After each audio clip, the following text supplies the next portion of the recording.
Yıldız bağlarında bir fakir hane, kıyan kıydı bu canıma felek bahane. Bak beni haber edin gele yaşlı dedeme. Ben küçüğüm henüz de dolu, sarmayın kefene. Bak beni haber edin gele yaşlı dedeme. Ben küçüğüm henüz de dolu, sarmayın kefene. Bak beni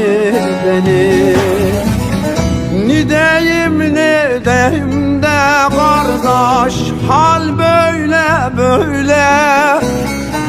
Ne deyim de kurban, git ona söyle. Kanlı gömleğimi yar örtün üstüme. Doymadım da kardeş garip ölüme. Kanlı mendilimi yar örtün yüzüme. Doymadım da neyde garip ölüme.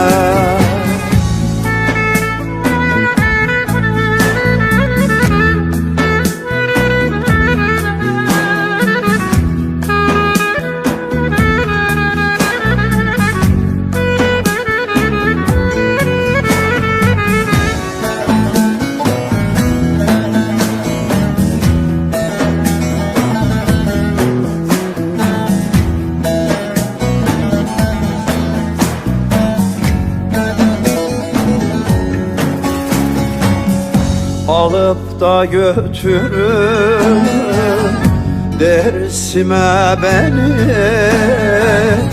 huzur suyuyla yıkayın kanlı sinemi.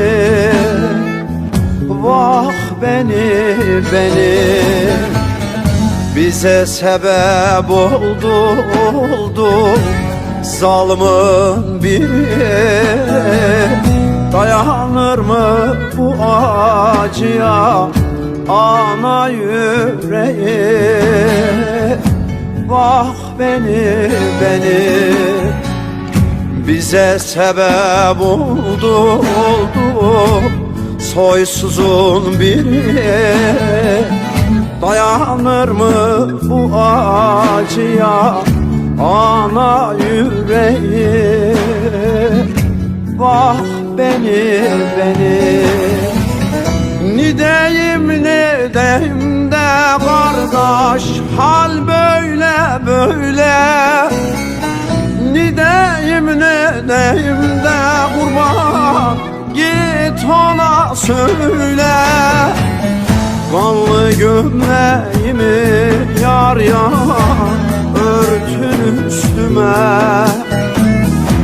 Doymadım, doymadım da kardeş garip ölüme.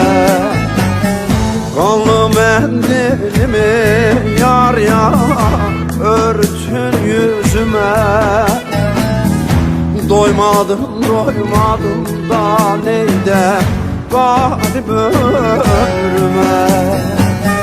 Kanlı gömleğimi yar ya örtün üstüme. Doymadım, doymadım da kardeş garip ölüme.